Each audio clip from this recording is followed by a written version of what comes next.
Mes chers amis, tusilandane bongo. Musani wa kiki inabidi musani ambaye anavutia mbele ya watu. Musani ambaye anaeleweka. Sio musani yako na kamukonzo, kamukombokolo, kamukulu keko sa vile yaka kilole aka hivi asema huyu ni musani. Hata nifezeresha mimi itakuwa bituko kumedia. Donc mimi naangalia kwanza aspect kwanza yake. Mambo mengine kuna mtu alizalika kama mimi nilizalika niko naimba hapana. On fait l'entraînement ici, tunafanya nini mazoezi hapa duniani na tunafikia. Umeelewa vizuri? Leo ukisikia sauti ya Davido ana sauti nzuri ya kuimba.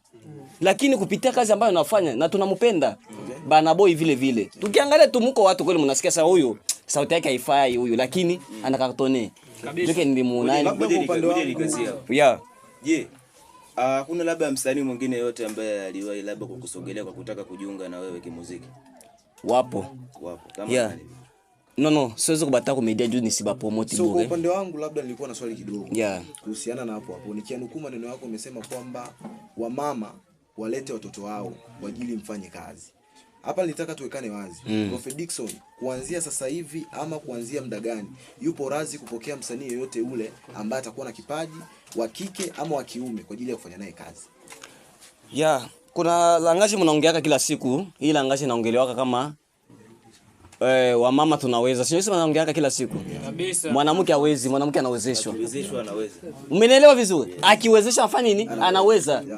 Si asikulande mtu bongo papa. Mwanamke hawezi peke yake. Paka awezeshwe. Kwa nini nasema kwa wanawake juu hapa Tanzania wanasema tuache wanawake kipawa mbele. Unanielewa vizuri? Kabisa. Leo bafie ba mingi banayoa imba, unaangalia kwa fie, ananyoka vizuri unaangalia na kipaji, unamuuliza kwa nini wakataka kuingia muziki? Yo, naogopa community wa jamii itasema kama mimi nakuwa malaya tu sana. No. Wa malaya tunaishi nao manyumbani na wanaishi na wazazi wao. Ananunua simu kali baba ajui, baba aka mkokoli, aka telefoni kama buto. Lakini si fia na nini? Ana iPhone. Ajui baba kwenye mtoto wake alitoa. Okay, poa. Tumekusikia. Swali moja kwa Prophet Dickson. Ndio. Umemtambulisha msanii mpya siku ya leo. Ndio. Na hatujui kwa atakuwa anatumia account gani kwanza. Atatumia account yake. Ya kwake peke yake. Yeah. Okay, poa. Tunavyofahamu hapa nyumbani wengi huaga tunaleta wasanii wa kike. Lakini baada ya miaka inavyokwenda anakuja kugeuka mke wake ama mpenzi wake. Itatokea kwako pia? Okay, acha nibiweke wazi. Nadhani hiyo kesi nilikuwa naitafuta sana na ndio maana nimekokota kukote puke niweke wazi. Papa, moi je fais le travail, nafanya kazi. Na kwenye kazi kuna kazi na mambo ya mapenzi. S'il vous plaît. Yeah. Ukichanganya vitu viwili, kazi na mapenzi, papa utakosa kitu kimoja. Kama ni mapenzi, singelimtia kwenye media. Na jamais hata siku mwa mtu unaka mtu wangu asema huyu anajipresenter. Sasa mimi ndio natoka na Prophet Dickson jamais. Huyu hapa anakuwa kikazi na namheshimu. Na bibi naye niheshimu kama vile mfanyakazi. Nishawahi kufanya kazi na nishawahi kufundisha.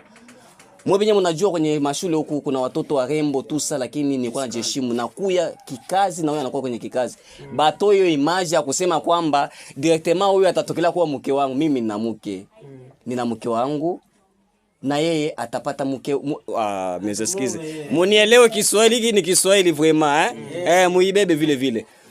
Na yeye atapata mume wake ambaye atampenda. Huyu anakuwa ni kikazi ya kukua mambo ya mapenzi.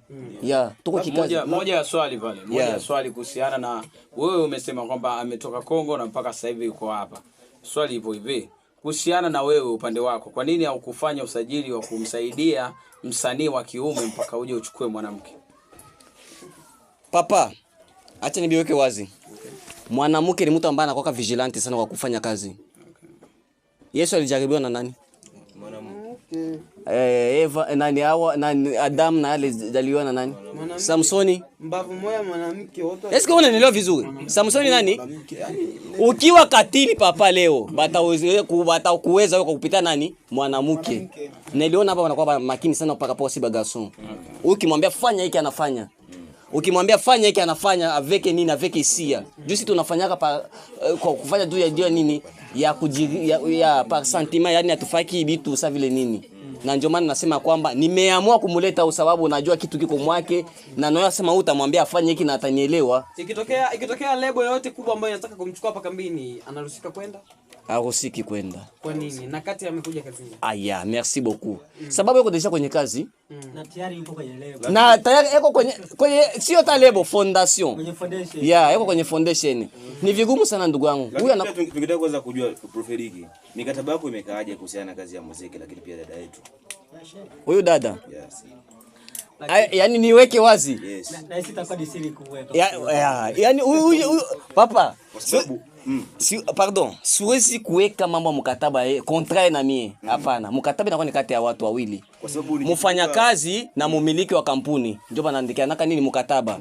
Mkataba wangu mwisho wa mwezi utakuwa nakulipa 10,000. Umekubaliana? Ndio. Weka saini hapa. Naleta sasa masharti. Inabidi ufike kazini muda wa saa 1:30. Kazi inaanza. ndio. Na inabidi utumike di lundi au vendredi. Si nani unasoma kwenye mkataba, susha kubali na usha tia pale sign. Hata nsopa hapa na signature. Sign ni kitu kibaya jameni, tusidanganyane. Wakati unaputia sign, yani unaamua comment je peux dire? Non, nani unajua unakubaliana na charge yote ambayo itakutokea. Advienne qui pourra. Kyote kitakuwa wewe koya ya. Ndio kama itakuwa kifo, nimesha saini kama ni kifo. Ukikumbuka mwanzoni hapo ulidai kuwa yupo uhuru kufanya kazi na msanii yoyote yule, lakini pia kwa kile kitakachotokea chochote kile mbeleni awe tayari kuondoka. Na ndio maana niulize hili swali. Mikataba yako imekaaje? Kwa sababu swali la jamaa hapa alikuuliza kuwa anaruhusiwa kwenda kwenye kundi lingine lolote ile akijisikia kutoka sema no. Kwa maana nitaka uweze kutufungulia hapa. Au kumuelewa swali yake papa cha nikudilie. Alisema hivi, anakubaliwa lebo nyingine yeye msajili. Ndio kisa hivi niuliza hiyo question. Ndio. Nilisema ku mambo pour la première fois que akijisikia kutoka yeye mwenyewe. Ndio. Akijisikia sema hapana baba, hapa mimi natafuta kutoka, tutakaa chini. Tunaviongea kulikuwa shida gani? No, mimi najisikia tu. Elle est libre, eko na uhuru. Sasa sio kama ya kabeni ama tuma nini njoo mnaita kwa nini? Tuma nini ulisema lebo kalebo fulani nasema tunatafuta mbeba huyu. Hapana. Yeye mwenyewe kuna nani? Ya maki akitoka hapa kwangu atakuwa deja alishaivia. Okay, poa. Atakuwa ameshaivia deja na fiber kwake mwenyewe. Turudi nyuma kidogo kwenye masuala ya uimbaji. Oui. Umesema kuwa anapiga style zote. Oui. Na ametuonesha hapa style yake, pia na sauti yake tumesikia japokuwa changamoto za sauti. Ndio. Okay, poa. Swali liko hivi. Hapa kambini wengi tumesoma. Ndio. Lakini kujua lugha kuna ugumu ndani yake kwa sababu tunasoma kwa sababu ya kulisha wazazi, sio kwa sababu ya kujua lugha. Na huyo hapa lugha ambayo anaimba ni ngeni nyumbani kwetu. Hisi kama itamletea changamoto? Haiwezi kumletea changamoto. Kwa nini nasema hivyo? Avaya ba mikandaka bakwana tafsiri hapa picha hapa Tanzania. Tulikuwa nafataka picha bila mkandaka. Eske mimi nalanda bongo? Tusiseme bongo mes amis. Hata bazazi bananielewa. Tulikuwa nafuata picha bila mkandaka wowote. Upo vizuri maana hata falipu. Yaani lugha yake haikubaliki, haieleweki na kila mtu. Watu wanapenda ni melody. Mnanielewa vizuri? Yaani muziki ikala je mbele ya jamii. Papa, moja wapo vitu ambavyo nimependa kwako kwanza ni kumweka huru na kusema kwamba atumie account yake. Ndio. Kitu ambacho nimependa, na pia nimependa kitu kingine umesema kwamba katika kazi wewe na mapenzi waga umix. Alafu ukiangalia hapa unafaa kazi na mtoto mzuri, maana mtoto amejeleza vizuri japokuwa sijaona mwingine. Nilikuwa na swali kwa mgeni wetu ambaye ametutembelea au ambaye anakwenda kutambulishwa. Ni kitu gani ambacho ulichovutiwa nacho kulingana na muziki ambao Prophet Dickson anaufanya? Prophet Dickson ni moja kati ya wasanii ambao wanafanya muziki kidogo kitofauti kulingana na usomi alionao. Sasa kwa upande wako wewe, hapa kwetu katika mji wetu huu wa kujidai, kuna wasanii wengi ambao pia wana majina kama ambayo alionao nani Prophet Dickson. Ni kitu gani ambacho ulichovutiwa nacho kutoka kwa Dickson hapo? Kekili ni atire sana kutoka kwake yeye. Kunyumba kule tunazoea kuimba muziki za Faligi, si kaka alisema Fali anaimba ni français na lingala. So ile français ndio tunapenda sana. Daju mema vile ndio kisi Prophet Dickson naye iko malgré iko fasi yenye kwenye yebo abako. Français na lingala ni lugha mimi napendaka sana. Na niko wa TikTok yangu wa vibe, niko wa TikTok yangu. Ukiangalia TikTok yangu mko mashanso ya Kiswahili lakini ya français ni ya mingi sana. Napendaka kuimba français sana. Sana. Labda kwa dada yetu na mimi nilikuwa na swali kidogo kwa niaba yako. kitu ambacho nitaka kujua kutoka kwako, unajua tumeongea sana lakini hatujapata story yoyote kuhusiana na muziki wako. Kitu ambacho ningependa kujua kutoka kwako, cha kwanza tujue kwamba Prophet Dickson ndo atakuwa ndo mtu wako wa kwanza kufanya naye kazi ya kimuziki, na kazi ambazo utazifanya kwa Prophet Dickson zitakuwa ni za kwanza, ni kazi zako za kwanza kufanya, au tuseme uko before ushawahi kufanya kazi? Kwa Prof hapa ni mtu wa kwanza kufanya naye kazi. Prof ndio mtu wa kwanza mimi nafanya naye kazi. Kunyumba saksi nilisema avant nilikuwa napenda kufanza muziki, lakini bazazi walinizuia. Bakaambia ke mtoto mwanamke akianza ya muziki manake vile anataka kuwa malaya. Manake vile anataanza vuta bangi. Kufuatana vile vyote, na nilikuwa na entourage ya familia yote kwa nizunguka. Haikukua nani kufanya mimi kufanya muziki. Ikatuma naacha. Nilikuwa nishaanza na wengine wako Kongo kule. Kwa hiyo tuko cha composer chanson tunaicompose. Sasa siku ya kwenda ya enregistrer kwetu wakakatala. Ikabidi niache tu juu familia ishasema kasi bikanitoka mo esprit, bikanitoka vraiment mo akili. Kwa hiyo tuseme kwamba familia hapa kwetu ambayo iko hapa nyumbani kwetu ndio imekubali kwamba ufanye muziki. Lakini ya nyumbani kule bado ni wagumu. Ndio. Sasa hatutatembelea tu vitu vya familia. Ukiangalia tu kuna komala na si. Kuko sasa zimwa familia wanakuwa bana unaikatala. Kwa sababu familia natumaka usifiki malengo. Ni familia inakupenda sidikulea. Lakini itaweza tuma wewe malengo yako usifikie. Auisi ukifika stage fulani ama ukifika sehemu fulani kama familia ya DRC inaweza kawa inaleta shida kwenye muziki wako, kwa sababu umesema kwamba familia ambayo iko hapa nyumbani kwetu wao wamekubali, lakini ya DRC bado wameweka kipingamizi.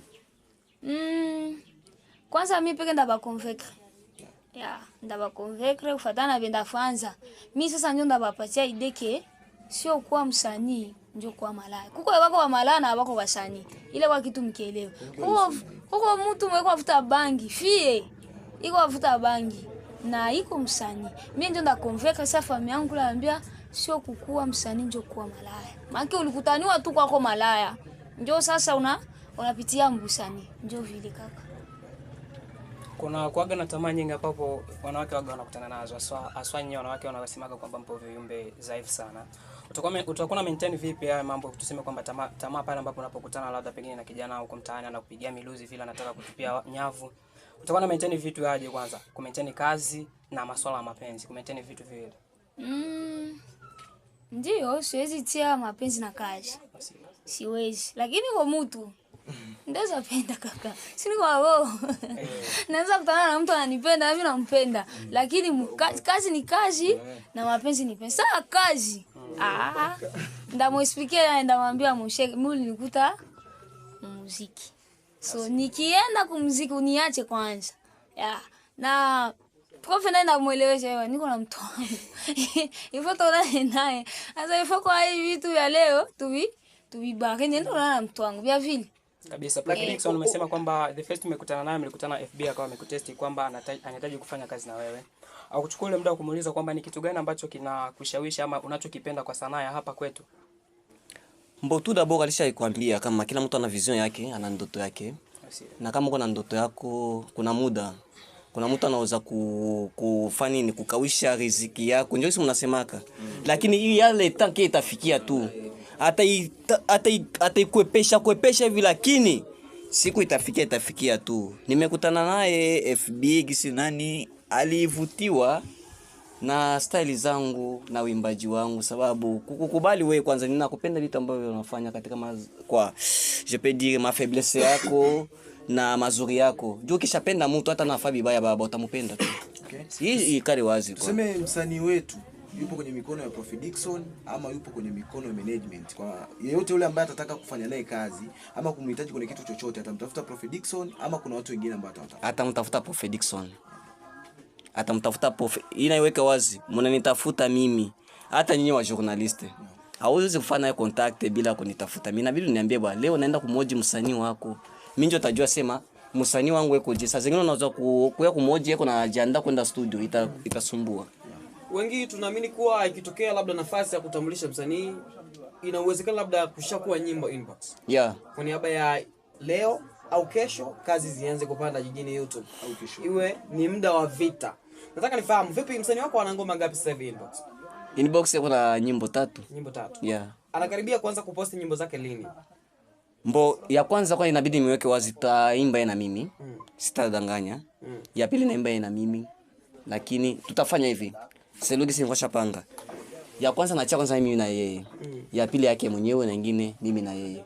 Hizo collaboration zitaingia kwenye account yako ama yake? Oui, tout d'abord ambaye naimba yeye na mimi inaingia kwa kwangu. Ya kwake nenda kwake, TikTok zote zinaenda kwake, masema yake ma challenge. Tungependa kwanza kujua account names za msanii wetu, yani majina ya account zao. Anaitwa Lizby.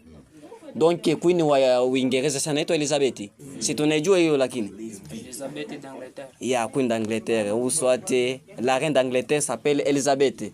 Huyu sio asema ni jina yake ya kufuati, ndio jina yake. Sio kama wale waambia malkia wengine watuambia ni ba malkia gani, si atobajue jameni, tuende kitu na uhalisia.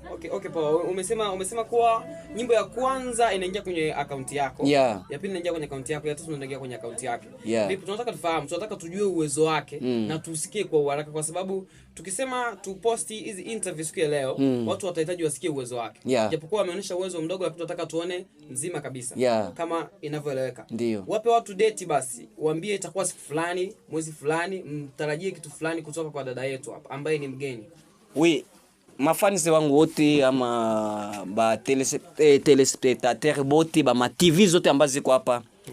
Mie kama Prophet Dickson pamoja na msanii wangu mpya naamua kuachia kazi après 2 semaines. Yeah. Après 2 semaines. Donc kisha wiki 2. Inabidi nimeweke wazi. Sababu msijiulize mbona nishapita interview kazi haziatoka, hapana. Inabidi atoe kazi ambayo inaonekana sura yake, sababu msiseme asema oh hiyo sauti si ya kwake, inabidi mumuone mwenyewe asema huyu njoo huyu ambaye ana nani. Kila msanii huaga na mikakati yake, tunafahamu hicho. Na kila label huaga na mikakati yake. Oui. Hivi msanii wako ni vitu gani ambavyo labda akivifanya itambidi atoke kwenye label? Ambavyo kabisa vitakutoa kwenye mood. Yaani kufanya tunasema huyu hapa anatakiwa atoke kwenye label. Kukosa discipline. Kile ni kitu cha kwanza. Wakati unapofanya kazi ndugu yangu, hata kazi yenu ya nani ya medias mna discipline, au sio? Kama kwenye kazi una discipline ndugu yangu, hakuna mtu ambaye atakusupport. Sitadanganya. Kia kwanza ambaki ni kwanza mimi kukosa discipline. Mazefu wengine tutavumiliana ndugu yangu, sasa tuko binadamu. Naweza kumkosea na nivumiliane, na naweza kunikosea na mvumilie. Au sio? Ndio. Okay, kuna kitu ambacho unataka niulize, weke wazi kidogo. Ndio. Kufuatana na sanaa ya Prophet Dickson, Yeah. kwamba ni sio mtu wa mara nyingi kuposti kazi zake, labda mara kwa mara anaonekana. Na pia inaonyesha picha kuwa kwa mafansi wako labda wanapunguza ile pressure ya kuweza kuamini katika hili. Ndio. Labda namna gani ambayo unaweza kuaminisha watu kwamba unaweza ukambeba msanii mwingine na angali wewe labda hauna pressure kubwa kwenye industry? Ndugu yangu, katika maisha nasema ni game. Mnaelewa vizuri? Hivi tubiweke wazi, maisha ni game. Tusikale paka mambo ya muziki. Hii nimeweke wazi. Nimeweka kama unaona wengine wanashindwa, wasanii wengine wanafeli sababu wanatumania paka management bila kujihusisha na mambo ya kufanya kazi binafsi. Hii nimeweke wazi. Msanii mtu ambaye ujitupe na we muma association fulani ambayo itakusaidia we hata management yako usiwasumbue kule vile. Mimi niko kwa santesa, huyu anakuwa kufanya kazi. Unaelewa vizuri? Mimi takala msisteme yangu, lakini huyu nasema kila mwisho wa mwezi ngoma yake mtaipata mtandaoni. Sio kama unanielewa. Mimi na mambo yangu katika game, kila mtu ana style zake za kufanya nini, za kutoka kwenye nini, kwenye career yake. Huyu yuko labda kwa kumaliza, nilitaka dada sister yetu aweze kuongea neno lolote na mashabiki zake. Kumaliza. Yeah. En fait sina la kuambia, nawapenda sana. Na ingine ya kuambia bani support tu. Yeah, bani support. Kuko msanii wangu wako anaimba kasi, si tunakuya tena. Ndio si. Tunakuya tena. Okay, poa. Swali la mwisho kwa Prophet Dickson. Nataka nifahamu kwa sababu tunafahamu muziki faida kubwa ni hela. Ndio tunafahamu na muziki tunafanya kwa sababu ya kutafuta hela. Hivi ni faida gani ambazo atazipata tofauti na hela dada yetu kwenye kazi ya muziki ama kwenye lebo ya Prophet Dickson? Hivi unaweza kupata hela bila kufanya kazi? Hapa anawezekana. Leo kwenye mkataba. Na wakati unapoingia mkataba donc c'est-à-dire kuna kiasi chako deja ke. Nimesema tofauti na hela. Oui. Faida zingine tofauti na hela. Merci. Faida nyingine kwanza inabidi kwanza aache jina lake sababu kila mtu ni jina. Na jina njoo hela. Tusidanganyane. Kama unaona mtu akifariki banaandika jina yake na siku ambayo alizaliwa, yani jina njoo password ya mtu wote. Yaani unaweza jina ya mtu njoo etoile yake. Inabidi aache jina na aoneshe kipaji chake duniani, njoo faida ambayo ataipata tofauti na hela. Ni kuacha kwanza rekodi mwi dunia kama na mimi hata vizazi ambavyo vitazaliwa kuvitanitafuta vitanipata duniani kama nilikuwa mtu. Katika swali la kumalizia kwa upande wa Eliza, ni tukiachana kwanza na talent ya muziki, ni kitu gani kingine ambacho watu hawajui kuhusu wewe? Kuachana muziki kwanza wenye watu hawajui gisi maisha yangu gisi. Okay. Sawa. Yaani kwa hata kumaanisha hivyo mzuri ya Kongo. Yaani kuachana hii kazi ya muziki. Je, uko na kazi gani nyingine ambayo unafanya kama siku ya nyuma? Merci beaucoup. Siku ya nyuma, kunyumba nilikuwa na fa commerce ya kuchunguza mapapa ya bagarson na bafie na batoto. Merci. Ila mtamuelewa Kiswahili. Nadhani wewe ushamuelewa sana. Ya des fois mtamposer question donc ça me complique na Okay, poa blaza, tumependa kwa muda wako na tumesema asante kwa media nzima. Asante sana.